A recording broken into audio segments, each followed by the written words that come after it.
We started down this road in the early 1970s when a number of states started imposing what were then called minimum competency tests.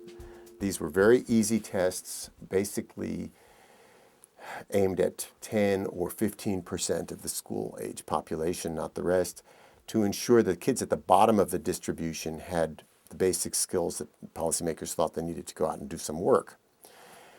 The assumption was that most kids would pass. Most kids did. One statistician who worked on this issue at the time said that if the failure rate got above 12%, it was time to go back to the legislature. This lasted about 10 years, a little less.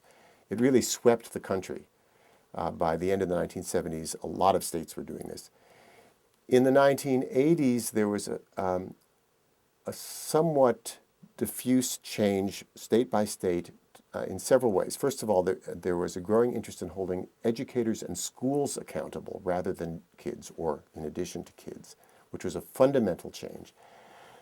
There was a growing discomfort with holding people accountable only for very easy tests. There was a notion that we ought to be setting the bar higher.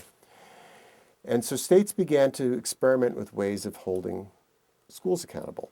It took about 10 years, but by the early 1990s, we were beginning to see the kinds of things that now show up in No Child Left Behind.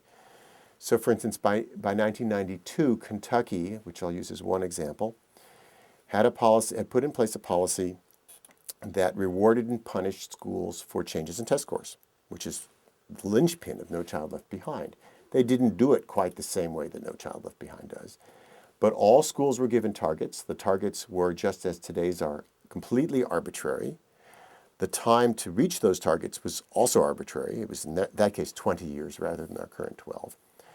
And then every school received either rewards or punishments, depending on how much better than expected or worse than expected it performed on test scores. By the time No Child Left Behind was passed, the majority of states had something like that in place. About half the states had so-called high school exit exams, tests that kids had to pass in order to get diplomas, though that constantly shifted. A state would get close to the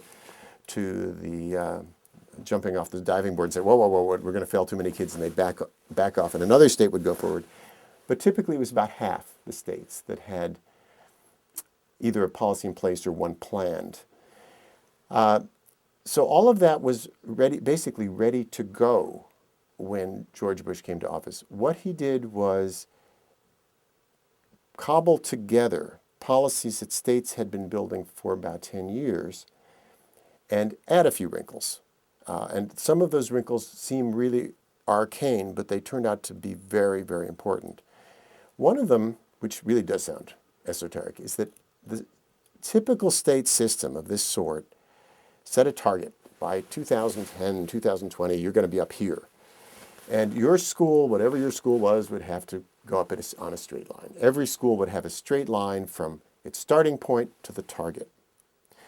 This was already fairly draconian because it meant that the lowest performing schools, which often faced the most difficult obstacles to improving, had to improve the fastest. It's kind of, I think, backwards, but it was just the assumption that they would improve faster. What No Child Left Behind did was to abolish school-specific targets.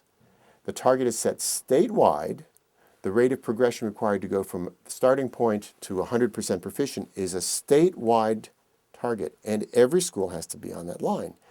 So now, if a state had high standards, low-performing schools had to make a huge initial jump in performance, which is an invitation to inappropriate test prep and inflated test scores, because very few people, I've taught virtually everything from fourth grade through doctoral students, so I have a fair feeling for what it takes to improve teaching.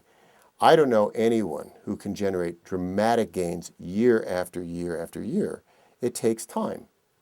And we told schools they didn't have time. One congressional aide who used to be an inner-city teacher in Philadelphia said at a meeting last year when No Child Left Behind, the reauthorization for No Child Left Behind was on the table, she said rather plaintively, she said, I know what we should do, but we don't have time to do that because we can't generate rapid enough gains that way. So isn't it better that we use simple test prep now rather than doing nothing. Well, that was an enormous mistake on the part of the authors of the bill. The other thing the bill did is to impose very draconian standards for the teaching of kids at the lower end of the distribution. And this is politically a very, very touchy topic. For generations, the American educational establishment didn't really want to look at inequity. And one of the, in my views, positive aspects of No Child Left Behind is it culminated a process that went on for 30 years of paying more attention to inequities.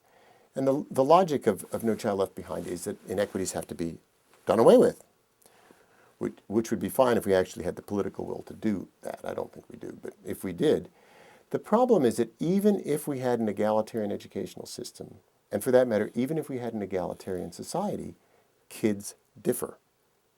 If you look at really homogeneous countries that have highly effective and equitable educational systems, like Japanese elementary and secondary, Japanese schools through middle school, you find that they too have an enormous variation in student achievement.